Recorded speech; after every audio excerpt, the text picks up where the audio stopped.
श्री गणेशाय नमः। श्री जानकी वल्लभो विजयते।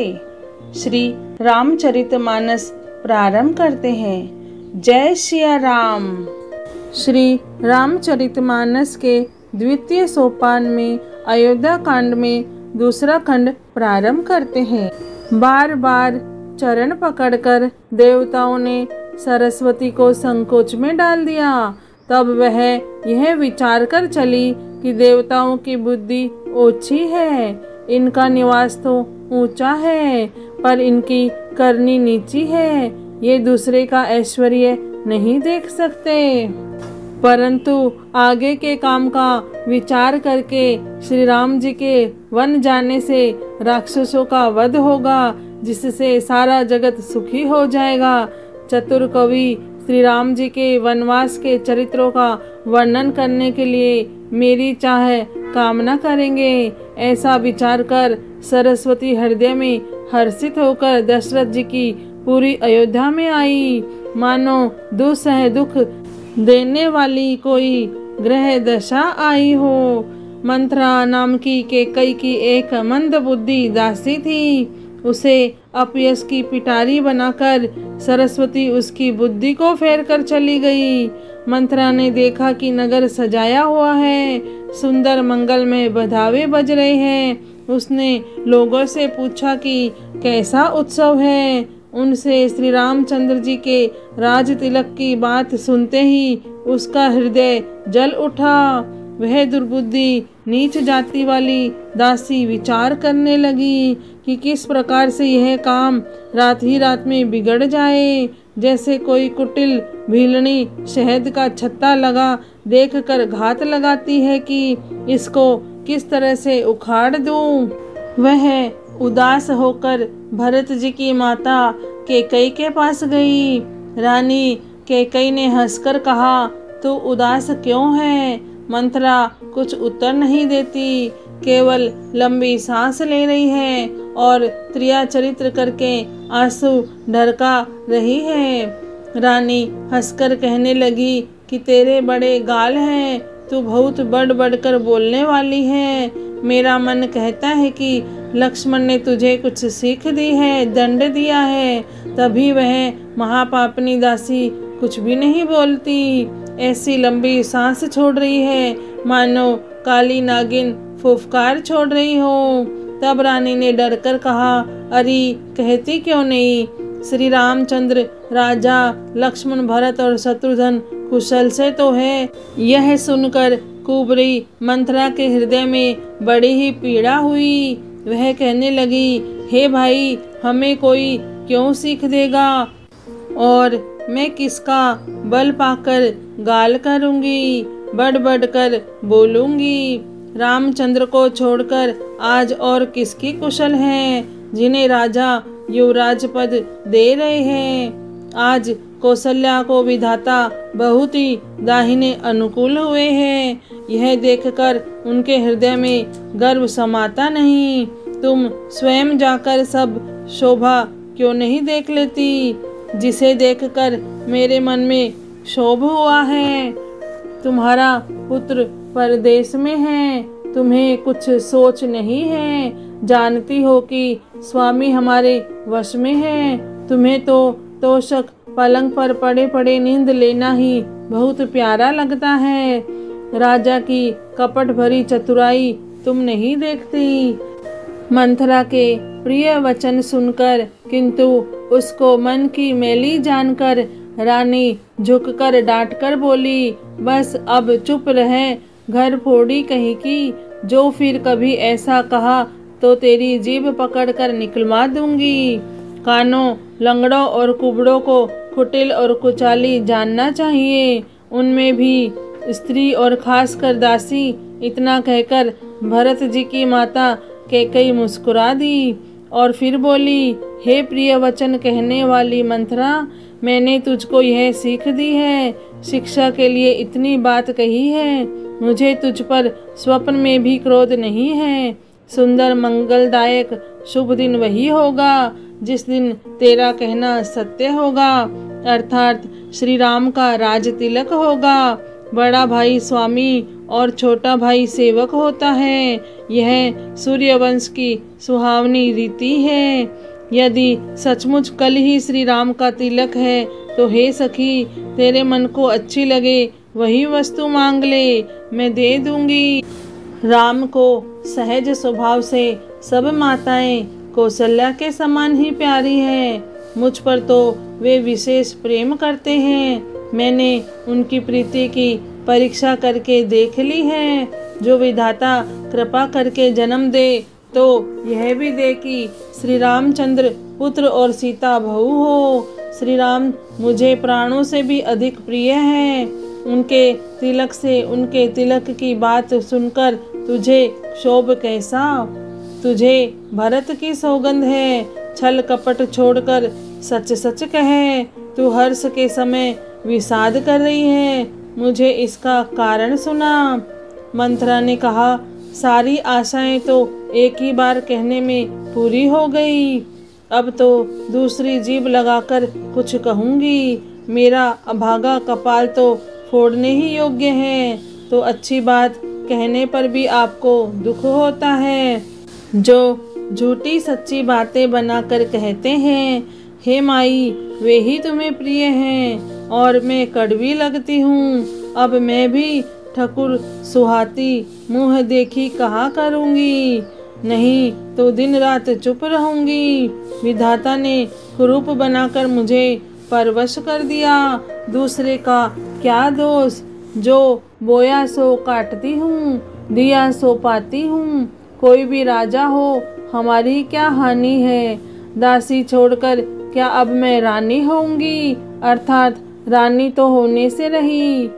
हमारा स्वभाव तो जलाने ही योग्य है, क्योंकि तुम्हारा अहित मुझसे देखा नहीं जाता, इसलिए कुछ बात चलाई थी। किंतु हे देवी, हमारी बड़ी भूल हुई, क्षमा करो। आधार रहित अस्थिर बुद्धि की स्त्री और देवताओं की माया के वश में होने के कारण रहस्य युक्त कपट भरे प्रिय वचनों को सुनकर रानी कैकेयी ने बैरिन मंथरा को अपनी सुहृद अहेतुक हित करने वाली जानकर उसका विश्वास कर लिया। बार बार रानी उससे आदर के साथ पूछ रही है, मानो भीलनी के गान से हिरनी मोहित हो गई हो। जैसी भावी होनहार है, वैसी ही बुद्धि भी फिर गई। दासी अपना दांव लगाकर जानकर हर्षित हुई। तुम पूछती हो, किंतु मैं कहते डरती हूँ, क्योंकि तुमने पहले ही मेरा नाम घर फोड़ी रख दिया है। बहुत तरह से गढ़ छोलकर खूब विश्वास जमाकर तब वह अयोध्या की 7.5 शनि की 7.5 वर्ष की दशा रूपी मंथरा बोली, हे रानी, तुमने जो कहा कि मुझे सीताराम प्रिय है और राम को तुम प्रिय हो, सो यह बात सच्ची है, परंतु यह बात पहले की थी। वे दिन अब बीत गए। समय फिर जाने पर मित्र भी शत्रु हो जाते हैं। सूर्य कमल के कुल का पालन करने वाला है, पर बिना जल के वही सूर्य उनको कमलों को जलाकर भस्म कर देता है। सोत कौशल्या तुम्हारी जड़ उखाड़ना चाहती है, अतः उपाय रूपी श्रेष्ठ बाढ़ घेरा लगाकर उसे रूंध दो, सुरक्षित कर दो। तुमको अपने सुहाग के झूठे बल पर कुछ भी सोच नहीं है। राजा को अपने वश में जानती हो, किंतु राजा मन के मैले और मुँह के मीठे हैं और आपका सीधा स्वभाव है। आप कपट चतुराई जानती ही नहीं। राम की माता कौशल्या बड़ी चतुर और गंभीर है, उसकी थाह कोई नहीं पाता। उसने मौका पाकर अपनी बात मना ली। राजा ने जो भरत को ननिहाल भेज दिया, उसमें आप बस राम की माता की ही सलाह समझिए। कौशल्या समझती है कि और सब सोते तो मेरी अच्छी तरह सेवा करती है।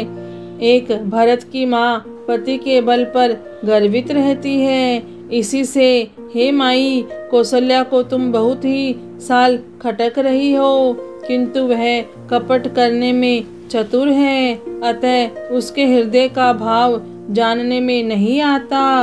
वह उसे चतुरता से छिपाए रखती है। राजा का तुम पर विशेष प्रेम है। कौशल्या सोत के स्वभाव से उसे देख नहीं सकती, इसीलिए उसने जाल रचकर राजा को अपने वश में करके भरत की अनुपस्थिति में राम के राज तिलक के लिए लग्न निश्चय करा लिया। राम को तिलक और यह कुल रघुकुल के उचित ही है, और यह बात सभी को सुहाती है और मुझे तो बहुत ही अच्छी लगती है, परंतु मुझे तो आगे की बात विचार कर डर लगता है। देव उलटकर इसका फल उसी कौशल्या को दे। इस तरह करोड़ों कुटिलपन की बातें गढ़ छोलकर मंथरा ने कैकेयी को उल्टा सीधा समझा दिया और सैकड़ों सोतों की कहानियां इस प्रकार बना बना कर कही जिस प्रकार विरोध बढ़े। होनहारवश कैकेयी के मन में विश्वास हो गया। रानी फिर सौगंध दिलाकर पूछने लगी। मंथरा बोली, क्या पूछती हो? अरे तुमने अब भी नहीं समझा? अपने भले बुरे को अथवा मित्र शत्रु को तो पशु भी पहचान लेते हैं। पूरा पखवाड़ा बीत गया, सामान सजते और तुमने खबर पाई है आज मुझसे। मैं तुम्हारे राज में खाती पहनती हूँ, इसलिए सच कहने में मुझे कोई दोष नहीं है। यदि मैं कुछ बनाकर झूठ कहती होंगी तो विधाता मुझे दंड देगा। यदि कल राम को राज तिलक हो गया तो समझ रखना कि तुम्हारे लिए विधाता ने विपत्ति का बीज बो दिया है। मैं यह बात लकीर खींचकर बलपूर्वक कहती हूँ। हे भामिनी, तुम तो अब दूध की मक्खी हो गई हो। जैसे दूध में पड़ी हुई मक्खी को लोग निकाल कर फेंक देते हैं, वैसे ही तुम्हें भी लोग घर से निकाल कर बाहर करेंगे। जो पुत्र सहित कौशल्या की चाकरी बजाओगी तो तुम घर में रह सकोगी, अन्यथा घर में रहने का दूसरा उपाय नहीं है। कद्रू ने विनीता को दुख दिया था, तुम्हें कौशल्या देगी। भरत कारागार का सेवन करेंगे, जेल की हवा खाएंगे और लक्ष्मण राम के नायाब सहकारी होंगे। कैकेयी मंथरा की कड़वी वाणी सुनते ही डर कर सूख गई, कुछ बोल नहीं सकती। शरीर में पसीना हो गया और वह केले की तरह कांपने लगी। तब कुबरी मंथरा ने अपनी जीभ दांतों तले दबाई। उसे भय हुआ कि कहीं भविष्य का अत्यंत डरावना चित्र सुनकर कैकेयी के हृदय की गति न रुक जाए, जिससे उल्टा सारा काम ही बिगड़ जाए। फिर कपट की करोड़ों कहानियां कह कहकर उसने रानी को खूब समझाया कि धीरज रखो। कैकेयी का भाग्य पलट गया। उसे कुचाल प्यारी लगी। वह बगुले को हंसनी मानकर, वैरिन को हित मानकर उसकी सराहना करने लगी। कैकेयी ने कहा, मंथरा सुन, तेरी बात सत्य है। मेरी दाहिनी आंख नित्य फड़का करती है। मैं प्रतिदिन रात को बुरे स्वप्न देखती हूँ, किंतु अपने अज्ञानवश तुझसे कहती नहीं। सखी, क्या करूँ? मेरा तो सीधा स्वभाव है, मैं दायां बायां कुछ भी नहीं जानती। अपनी चलते जहाँ तक मेरा वश चला, मैंने आज तक कभी किसी का बुरा नहीं किया। फिर न जाने किस पाप से देव ने मुझे एक ही साथ यह दुस्सह दुख दिया।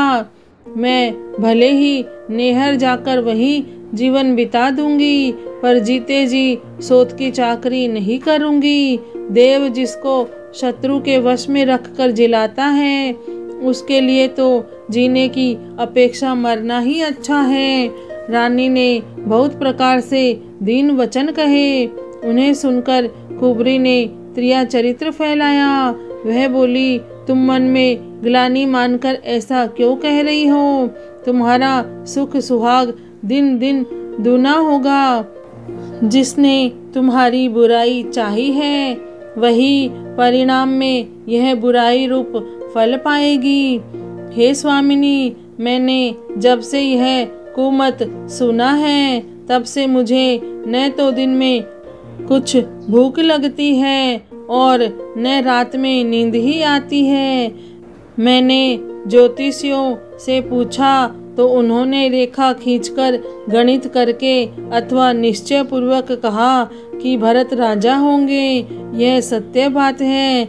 हे भामिनी, तुम करो तो उपाय मैं बताऊं।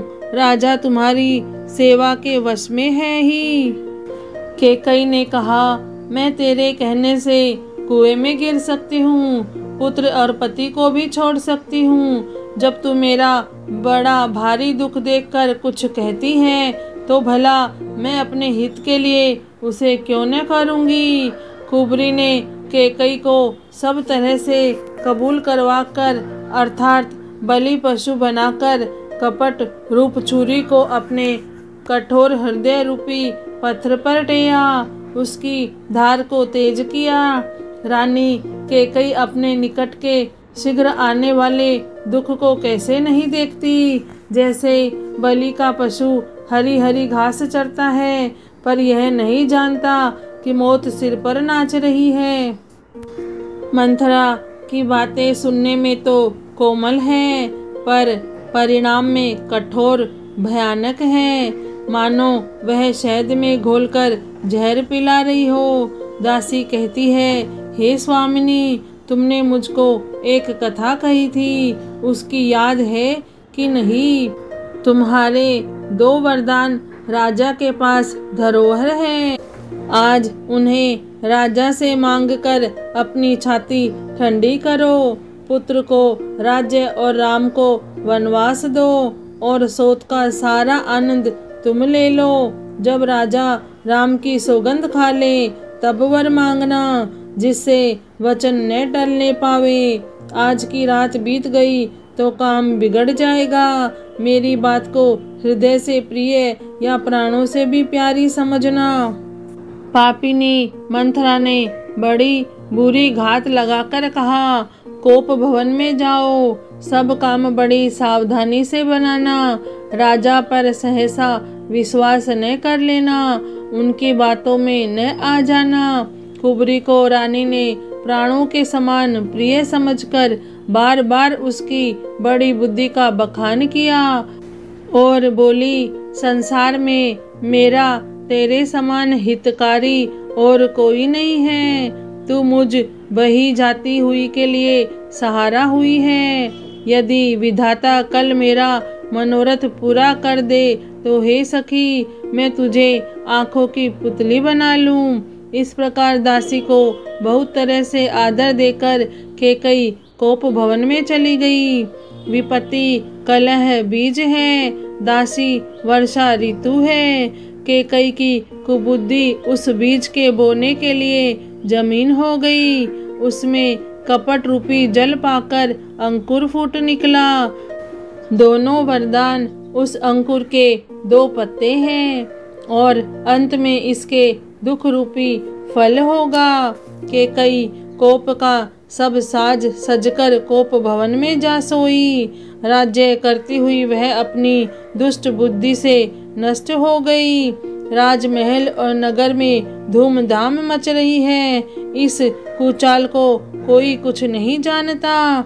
बड़े ही आनंदित होकर नगर के सब स्त्री पुरुष शुभ मंगलाचार के साज सज रहे हैं। कोई भीतर जाता है, कोई बाहर निकलता है। राजद्वार में बड़ी भीड़ हो रही है।